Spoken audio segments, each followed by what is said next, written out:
Sithe sikhona ba sixoxa no Khehlelezi ndiba ngumuzo ogqibela lo singene ke ngoku exesheni elisemthethweni ukuthi ke sicele ngawo konke but open line ndithe ndikhona bamkaya kwaqhamuka insizwe esuke eCape Town zeza kum because nami sendiyaziwa na lo bizayo apha kwento ze TV ezi ndingamzweni ngazazi ke mina nguwe lo mfundi nguwe lo okay bese yangixela ke mfundini esakho isigubhu sihamba kanjani ndithi hayibo uthini ngo esakho isigubhu ndithi mamkhaya ngixele yaphi le ndoda yasengobuzane elisikisiki bhanga sekhaya ngqo ithi mfundini ndesuke eCape Town ndaya kule ndoda le apha eVerle emahlabathini and isigubhu sami sihamba kahle kakhulu indibonisa izithombe zemizi isiteji seCape Town ithenge umuzi eMaritzburg ithengisa imoto ibihamba ngerange mhlawumbe irange ebipake khona ispace singapha ngemva ngiyabanzi bonke lobi yabo ingane zami zonke lezo mina I've got more than 300 wabantu no 300 more than 500 wabantu njengamanje abahlala kuma mansion house aba owner properties owning companies big companies engibenza abantu abakhothama uma bengibona noma ngathi ozani la manje bayeza so labo bantu inkinga bayesaba ukuphumela obala bachaza because banale igama lokuthi uKhehlelezi uthwele. So my question is mangithwele pho wena uyingani kuyothwala and yini le ekhombisa ukuthi ngithwele ngoba from my own experience umuntu othwele akafukuzi mfowethu so uza ku uthi yazi mina nesigubhu sa 85,000 dasithatha cash and bheka into endinazo andithwalanga andithinanga but into mna endinqwelayo ngalo xesha endifuna ngayo yenzeka ngani na ngoba into zami ziyakhanya nabakuthi bandibhekile ile ndoda le ndisuke eKapa ndiflyile ndize apha kulomcimbi lo nakulona lekhona so esakho sihamba kanjani ngoba hlala sibona usonituze kwa no andikabi nazo kaloku so ngifuna ukubuza lo nto yesigubhu omkhulu awuncazele ngale yesigubhu because baninzi abantu endidiba nabo anibuze ngesigubhu mfowethu asichaze lento endlula isigubhu siqala ke 85,000 futhi lokho angijiki futhi ngikusho nginganamahloni hayi man ngoba vele omunye uzothi isigubhu esinjani leso uyasiqola in mangiqola ngithi ake kumuntu okuforced ukuthi hambe uyeKhehlelezi angiforced umuntu isigubhu sami ngimile nje the cheapest leso kuthiwa cheap ukudlula zonke 85,000 so because ngiyazi mfowethu ukuthi mangikunika lento I know ngilala ubuthongo ukuthi kuzoyenzakalani esilandelayo number 2 okay so 400,000 akukhona ukuthwala lokho esilandela lapho mfowethu siwu 2 million esesithathu lesi then bese sibana lesi sika 4.5 bese 5.5 6.5 million akukhona ukuthwala into le engiqale ngihlale nawe phansi but lesi sika 85 400 2 million asikho isidingo sokuhlala nawe phansi fike ngikwenzele into yenze uhambe engiqala ukuhlala nawe phansi lapho ngichazele kahle yilezi ezo 3.5 kuyale 4.5 kuyale phezulu so mfowethu nazo ake ngisho ukuthi ngomhla 26 and 27 baye bakhala abantu bathi Khehlelezi siyacela makune special sicela nezigubhu bese specially so ngikhohli ukubatshela la so ngase ngithi okay from kusasa we are go Tuesday next week I think it's more than enough time let me say ngibehlisele nabo because but yonke into ayi 50% nezigubhu kasizenzeni zonke ke zibe 50% because ngizama ukucover lesiyasikhathi nako futhi kunokuba bajwayele ukuyenza le bafike late yabo ngoba ngithe from namhlanje from kusasa sasa is Tuesday up to Tuesday next week ngithi zonke ziwu 50% kunaba abasuka bethi bona abuye umuntu Wednesday next week nganganayo imali ngicela uzonginika mina unginunuseli ngemali mawungaphika no 40,000 45,000 ngicela isigubhu sika 85 because yamngaza ukuthatha special nayo imali ayibuyele emva nemali yakho ngi right because lento engifake kule sigubhu I know it very well ukuthi uthanda ungathanda izoyenzeka lento yakho uzobuya futhi uzohamba ngenye imoto ucela ukuzo upgrade asibulali asidli igazi asenzini but into engiyifakile zidinga isiko mazizongeniswa ekhaya but not esika 85 not esika 400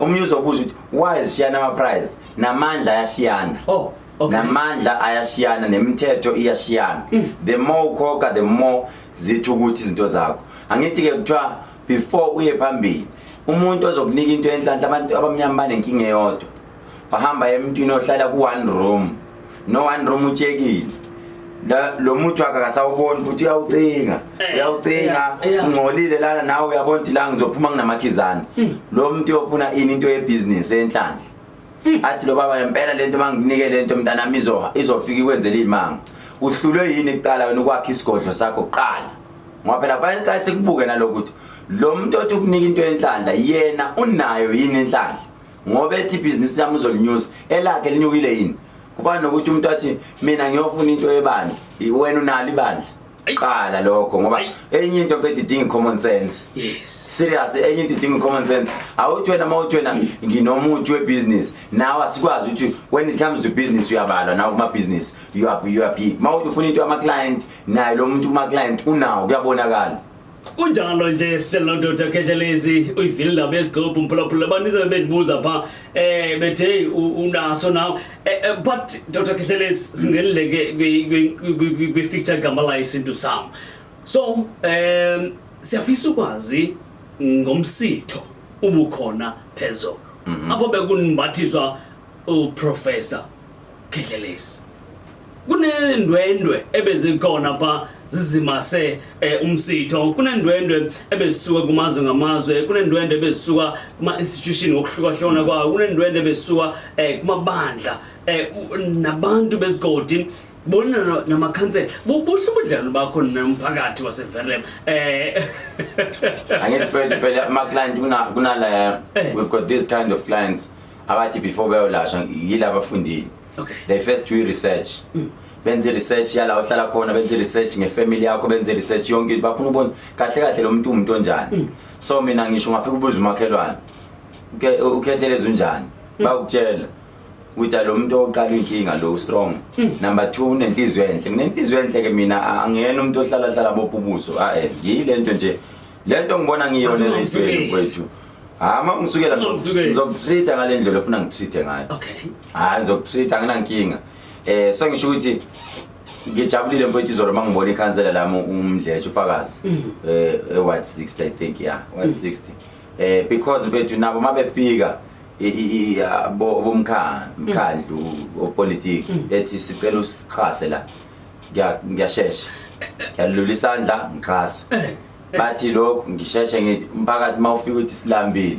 ngiphake ingane kuyashoda lapho ubhaka esikoleni ngisheshe ngifaka isandla so ngiyilo ndoda angifuni umuntu othatha advantage kunalento enzakalayo mfowethu ukuthi abanye some of the artists bayithatha advantage ake ngisho ngithi noma ama celebrity bayithatha advantage kuwena mabebona ukuthi ulunge kakhulu kunabanye ukuthi bakuthanda ngempela abanye bathatha advantage ubontalo bayadlala for the fact ukuthi somnike that opportunity utazeduze kwakho bese edlala ngalelo thuba efuna ukuthatha advantage and no ngize ngabonga mfowethu ngibonge no Jubjub what is mfowethu all the way from Joburg uyazi dokotela ngexoxa ukuphazamisa ngibona abantu bebaleka ubunga phandle ngoba ngeke bangene bonke abantu bacela ba thola uzosebenza naye ebe worried Jubjub bathi bangangishaya KZN itayi ngeke bakushaye wafika waperforma futhi mfowethu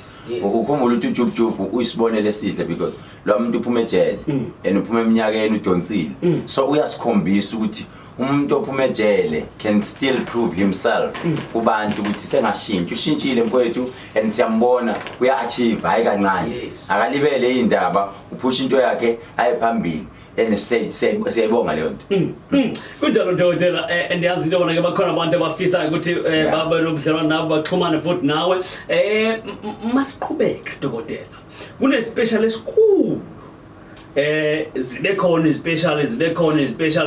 special but uthema ngabe usule unikiwe lamsitho wembathiswa ya kugcotshwa but kulola sixhosa esivotekayo esimandi wanika lamsitho uba ube nguprofessor wasuthatha isigqibo sokubana ke wonke umuntu ufuna ukuthi ama product noma mhlambe imikhiqizo noma imveliso sika Dr. Khehlelezi zehle zihambe zibantwini ndiyafisa ukwazi uba eso sigqibo usithathe nini sokuthi uluntu xa ngaba lenza kanje mina funa ndenze kanje usifike nini lo okay mfowethu uzothi uyayibheka lento kwakune special ngomhla I think last month beginning of the month so kunabantu abathi it's unfair because thina sikhola ngomhla 15 abanye bathi sikhola ngomhla 25 abanye bathi sikhola ngomhla 27 so kahle bese ngihlanganisa ngibonga abantu aba-attendile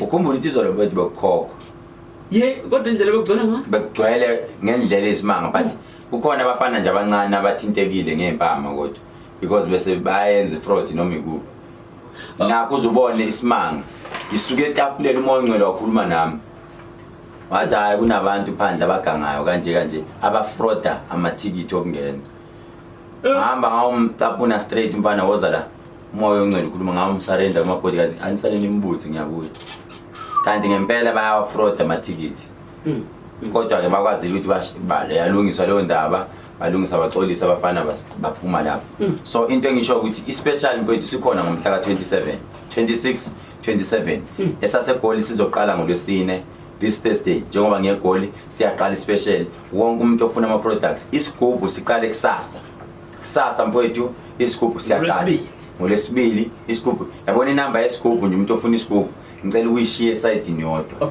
isigubhu ngicela ukuthi umuntu ozothatha le number umuntu othi mina ngifuna isigubhu zonke lama price ade ngwabala it's 50% off imarket order before siyithatha number yesigubhu kunomuntu ozothi isigubhu lesi sokhamazi mhlambe lo awuchaza isigubhu isigubhu into okuthiwa iswela ngesizulu iswela ngesizulu then isigubhu it's into phakathi it's either umhlakuvu khona umuntu abathi umhlakuvu noma uju lweinyosi noma i-cooking oil olive oil noma i-cooking oil phakathi kunamafutha ezilwane ezehlukene noma amathambo ezilwane ezehlukene depending ukuthi uthatha siphi uzobuza komunye ukuthi isigubhu sisebenza kanjani yini leyo isigubhu yinto othini uyayikhulumisa ushisa impepho uyaphahla uyakhuluma empepheni ebese uyayithatha lento uyicondzisele empepheni uphahla ukhuluma depending ukuthi uthathe siphi sikhona esinye ongasikhulumisa ugcina ngokusikhulumisa the day ufika naso la ekhaya ushisela impepho uma usiyeke sihlale lapha omunye uzobuza athi ngihamba naso noma ngihambi naso depending ukuthi esiphi sikhona ukuthiwa hamba naso sikhona ukuthiwa awuhambi naso uzobuza omunye yini iadvantage nedisadvantage yesigubhu ngake ngayichaza ngelinye ilanga right isigubhu iadvantage ukuthi iyashesha imali yakhona akuwona ama boys maybe one day we need to talk about ama boys igama eselasala ukuthi ama boys but in South Africa kubantu abanama boys maybe enyangeni eSouth Africa yonke jikelele ake ngibale neMozambique neSwazini abayithandayo maybe kulamazwe iMozambique iSwazini iZimbabwe South Africa 4 kulamazwe 4 akhona abantu abanama boys ngempela real boys maybe babili inyanga noma iyodwa inyanga abanye sekwasala igama ngithi mina akubuye inyanga abayithembayo yonke ihlale namphansi la ngibuze imibuzo ngithi wena mawuthi wakha ama boys noma wakha kanjani uwabona kanjani takhona prove it provele ukuthi ngempela nanka and ayenza leyo nto iyona lento ebulala umsebenzi wobunyanga ngoba ama scammers amaningi wathola isebhala ku Facebook page ama fake pages nginemali esheshayo nginama boys alanda imali there is no such thing phela masithi siyayibheka lento omkhulu babegaya umuthi benika umuntu ayosebenza bese uyamlekelela umkhuphule yayizwa lento nami noma ngikunika isigubhu sifike sikhuphule kulento esikufica uyenza uthi mawubheka mawulo muntu owenza une bookkeeper yakho accountant uzothi mawubheka i-total price ngenyanga mawukuthi bewenza 1.5 million ngenyanga uzobona ukuthi okay depending uthathe isiphi isigubhu but uzobona let's say uthathe sika 6.5 million okay ngenyanga sengiyawenza 4.8 million there is an improvement, but I was just still doing the same services. But uma kuthiwa ngibhithela tender, dark or blue. Leyo tender kumele ngiyithole dark or blue, depending with the siphi leso scoop. Uzothi umbuzo omunye, what if sisebenzisa iscoop esisodwa? Nalo bitayo ngisebenzisa sika 4.5 million, nawe usebenzisa sika 4.5 million. Saqondana. Nazi right. Angithi shiyana lana ukuthi before ufike esigujini. Okay. Bewukade udla muphi umuthi wena? Yayizwa leyo before ngifike esigujini bengade ngidla kuyenzeka omnya vela aqale sika 4.5 million. Kuyenzeka omnya athi mina ngicela uqala ngalesi sika 400,000. Ngabanye mazi dokotela uthi wena ibana sisigubhu sakho. Kodwa hayi uba ube naso njengento ehleliyo nje nawe ungumuntu bantu ozenzayo. Impela mfowethu kufanele ube nezinto ozenzayo yayizwa leyo nto kumele ube nezinto ezenzayo. That is why ngithi mina mfowethu abantu engidila nawo ngidila namadoda, ngidila nosisi abazethembayo, abantu abathi hayi thina siyasebenza thina and ngiyayithanda umuntu odila nami. Angifuni umuntu ahambe bangumsindo. Okay, ngibona ngihlala emhlanga, ngibona ngihlala ephi, mina ngalanda vala la yenza into yakho uthi mawuqeda lapho usindizwe kakhulu.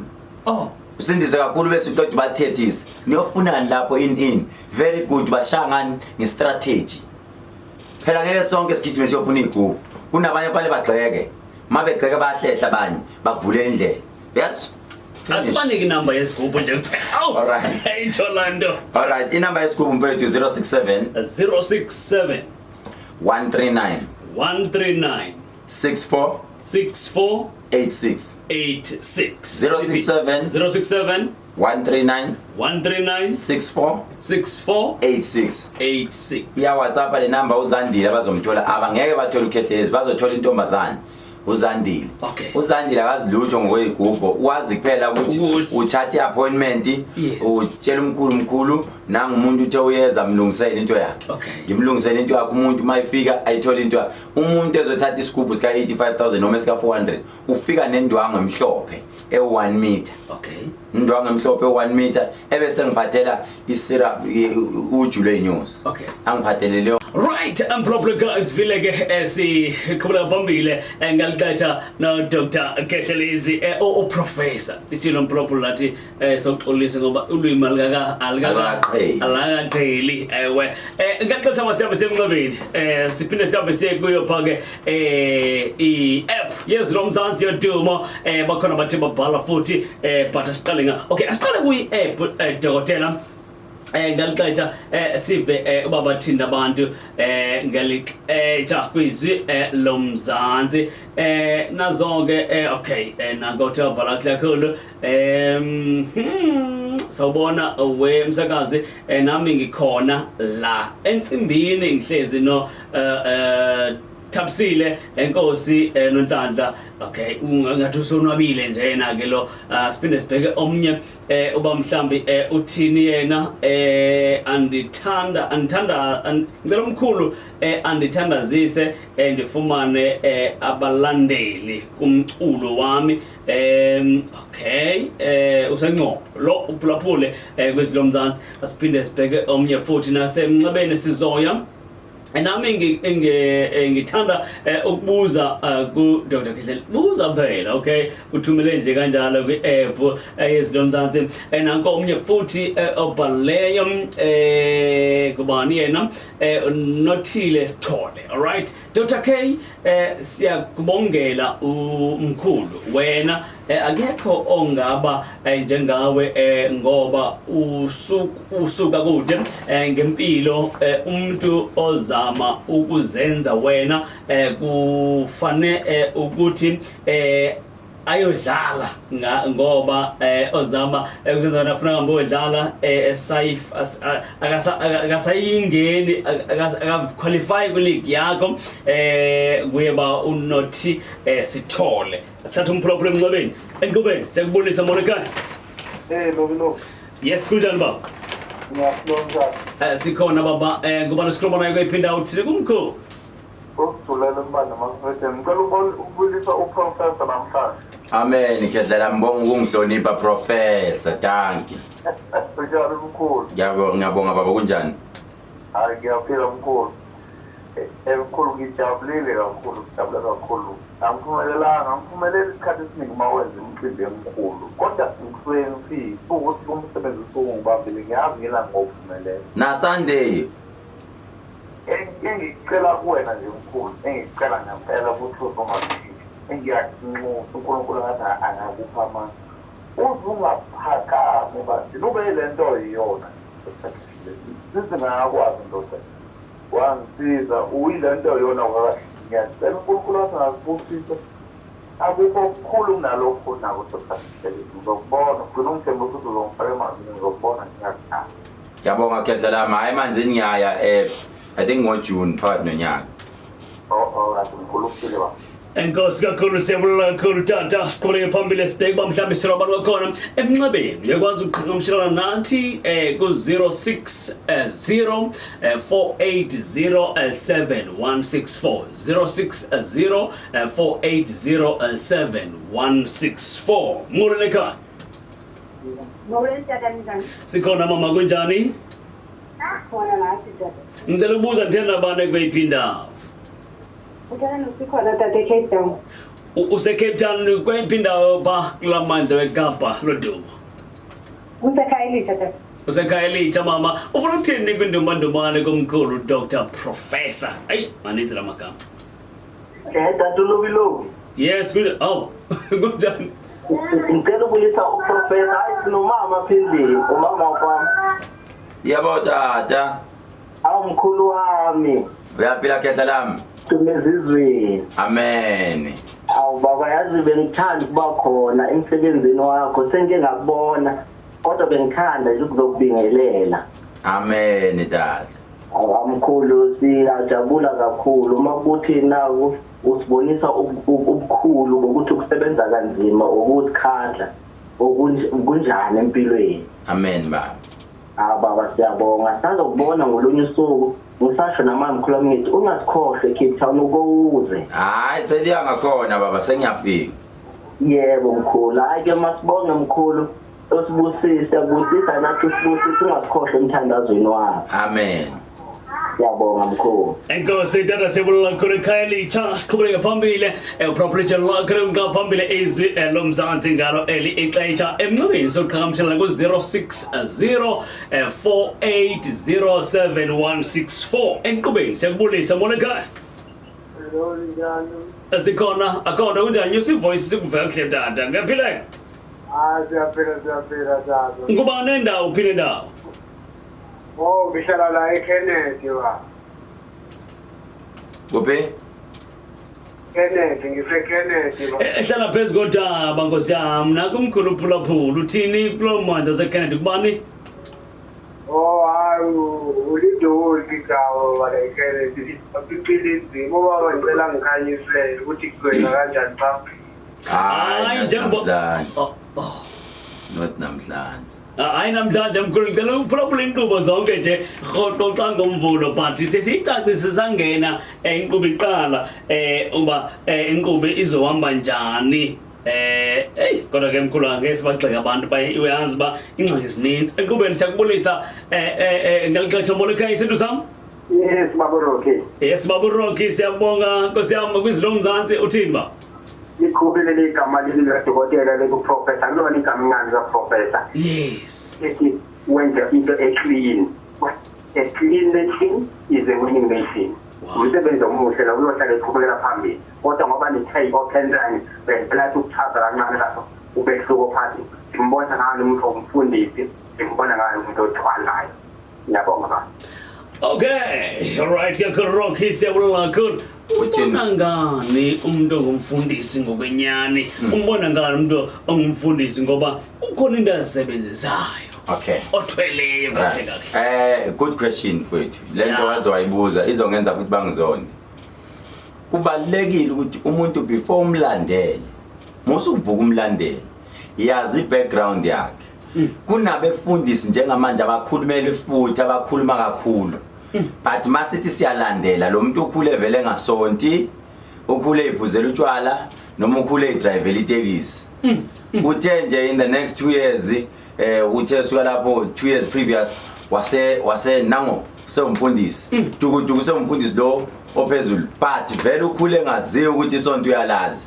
ukhule idlela utshwala so umehluko phakathi ukuthi angeke ngize ngazi ukuthi phakathi kwesethwalo nomuntu original umuntu uyambona nje lo muntu uhluphekele lo muntu akalenza isonto ngoba efuna ezele business uyenza lento isuka kuye lo msebenzi wakho usuka kuye ngeke ngize ngisho eningi ngoba bazoyitshela ukuthi ngisho kubona abanye kunabantu othola ukuthi ngendlela umuntu wakhona yenza ngakhona it's all about money esontweni yes but uyambona nje ukuthi umehluko uyabonakala lo mkhulu kakhulu uba khona umehluko kunomuntu obiziwe that is why lithi iBhayibheli ihlolisisana omoya benu yazi makuthiwa hlolisisana omoya benu kufanele nuhlolisisa umoya ukuprofeta ngoba kunomoya ukuprofeta kunomoya ukubukwa mina that's why mawuprofeta mina ngibuka wena ukuthi kahle kahle wena ukuphi la ukhona uyikhuluma senyameni lento noma usemoyeni Otilo Professor Ngqubeni ngiyaqatsha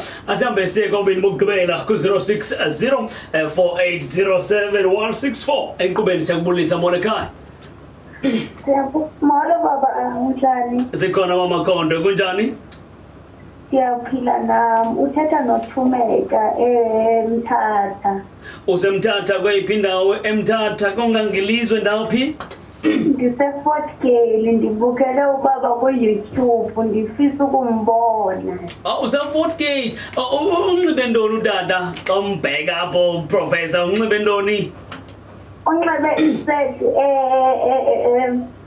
flowers. Ayigqibile itsho thetha naye tata nanko ukhona uProfessor. Molo sisi Unjani tata? ufuna ndikwenzele ntoni? Tata ngicela ukuseka ithuba lokubhadela ingaretrench emsebenzini ngiyacela unithandazise. Ubani isibongo sakho? Ifani?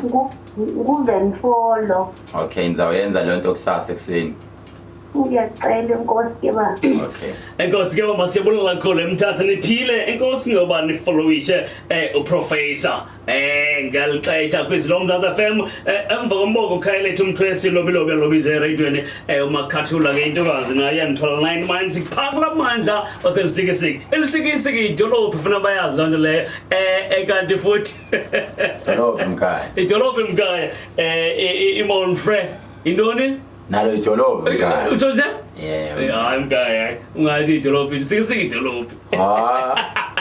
Alright siqhubeke phambili enkqubeni Monica. Yes. Ukwezilo Mzansi Monica. Yebo mthezi ngiyaphila. Asikusekhona kana khona kunjani?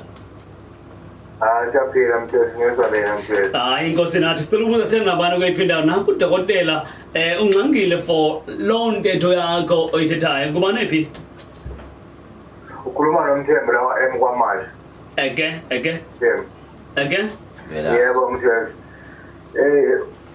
Uyazi Professor yazi ngifisa kanjani ukumbona baba. Thetha fondini. Yebo ngiyafisa ukumbona uProfessor senze ngazama ukuthi ngithi manje ngifuna ukuthi ngiye kuyena. So manje kufanele kutholakala ukuthi manje ngiyasebenza ngeweekend lesiphuma kuyona. So manje bengakwazi lapha kufanele lapha khona nje izolo. Yabona bhuti wami uma ufona bekunika appointment bethi ngiza ngosuku olunje ovela ujabula ushaya isignal emsebenzini uye khona ngoba angibonakali kalula engihlala ngifully booked so ma ufona number engizoyishiya la na ubethi woza ovele uphuthuma impela ngoba kusuke sekuyisikhathi sakho sokuthi uyothatha izinto zakho. Yebo ngicela ungisize impela kakhulu baba ukuthi nasemsebenzini lalela manami ungalungi kodwa kuningi ngiyangifisa ukuthi siqoqa ngapho ukhuluma ngaseduzane. Okay ngicela uqhobe ngepeni nephepha ukuze uthathe inkcukacha ngcombolo ezithe vetshe ukwazi ukulandelela lento onqeneluba ke uyifumane.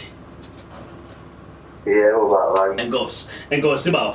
Dokotela ndiyazi ke baninzi abantu bafuna uncedo. Baninzi abantu abaxakileyo kwingxaki ababhekene nazo ikakhulukazi khona imveliso zakho onazo ezisabalele cishe umhlaba wonke kwindawo ngendawo ngoba xa ndithi cishe umhlaba wonke ngoba uyakwazi umuntu athi nisendaweni ethile but ichemisini kude kuyo uyakwazi ukuthunyelelwa ayifumane lonto leyo. Uthethe ngespecial ingabe mhlambi kunezinto ezibucala ezobe ziku special noma cishe zonke imveliso zizobe ziku special. Okay mfowethu sikhumbula ukuthi I special saba naso sika 50% off, but this time it's 40% off because imali hotel 40 we have multi 40 mangithi 40% off ngisho ukuthi into ka 100 rand izobe u60 rand. 40% off. Ayizwa leyo 40% off. Enye into sizoqala ngomhla 26 27 right. Good Friday mfowethu khona sinawo. Umuntu ofuna ukuzogeza inyawo ngizomgeza inyawo ngizobe ngimgeza inyawo. Okay. Lethi iBhayibheli gezanini lezo inyawo. And then idlanini leso singo simzimba wami. Phuzanini lelo wine ligazi lami. So kuzoyenzeka lokho emahlabathi nofisayo. And maybe kusafanele ishumayela ukuthi kahle kahle sini isidlo senkosi. Okay. Sasidliwa kunjani? Yeah. Because abantu abaningi abaphumeleli ngoba bayasaba isidlo senkosi. Abanye basiphuza ngendawo errong sibagulisa. Sidinga ube clean. Ngoba leyo nto ayiveli idliwe nombani. Siphinde sichaze lobulobo sesivala mfowethu iminute eliwenze sivala. Ngicela abantu bakwazi lokuthi ngizama ukulwa nabantu laba ama fraudsters. Okay. Mangithi ngilwa nama fraudsters ngilwa nezinamba lezi ezihlala njalo zilapha yana kuthiwa ezika Khehlelezi ku Facebook. Ngicela njengamanje sisebenzise inamba e1 noma makuthi ubunayo le kade ngibiza manje noma vele unayo le yakudala igcine kanjalo but asisebenzise ne1 manje. Okay. Umfona izoqala ithule kancane. Hayi ukuthi ku voicemail ilalele iyathula kancane mayisuka lapha izothi hello welcome to Khehlelezi. Uma ufuna usizo ngesizulu cindezela u1. Okay. Uma ufuna usizo ngeEnglish cindezela u2. Okay. Then you choose the option. Uyilalele kahle nje le option lama option. Izokusa ethi uma ufuna ama bookings cindezela u1. Uma ufuna ama bookings egoli cindezela u2. Kanjalo. Izokufaka straight la ufuna khona. Uma ufuna ukuchazelwa kahle ngeproduct iyasho futhi cindezela ubani maybe 4 noma u5. Kanti uma ufuna ukucomplaina kwi-HR awuphathekanga kahle maybe icindezela u7 izosho uyilalele kahle ifone. So ngiyacela abantu bangathuki baqale balalele. Izothi suka lapho mawusucindezelele lo button izothula futhi for 3 seconds ebesithi grr iringe straight noma isho ibongo zami ikusa straight la ufuna ukuthi khona. So abantu ngicela basebenzise inamba ethi 087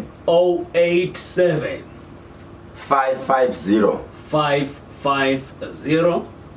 1177 1177 087 550 1177 1177. Ela iyona inamba leyo okufanele bayisebenzise na ku YouTube bazoyithola iyona namba ebazoyithola nansi isikhona manje seyikhona ku YouTube bayibona lapha iyona namba engicela ukuthi ngaso sonke isikhathi bahlale beyifonela. Unless mawungalithola usizo sungasebenza lezi yana ezindala zakho ukuba WhatsApp nani. Otherwise ku Facebook ngabona umuntu ethi cela uWhatsApp le number owazi ukuthi hayi isigebengu lesi number kaKhehlelezi esebenza ku087 unless uthema ufona ku087 bakunika inamba ozo WhatsApp kuyona. Uma ufone ku087 ngisho ngeke bakwazi ukuyihacker manje le. Hayi ngisho noma kuthiwa bazama kanjani ngeke bakwazi ukuyihacker ngeke bakwazi ukuzenza uKhehlelezi. Futhi uwazi ukuthi yonke into enikhulumayo lapha iku recording. Mawuthi complainer before ngiyomthathela inyathelo umsebenzi wami ngizoyithatha ngiyidonse recording ngilalele ukuthi ubani okhuluma wrong nomunye makuthi umsebenzi wami akakwazi ukukhuluma kahle nawo ngiyamdiscipline. Okay. Ngoba ngifuna ukuthi yonke into yethu ibe professional. Siyabonga.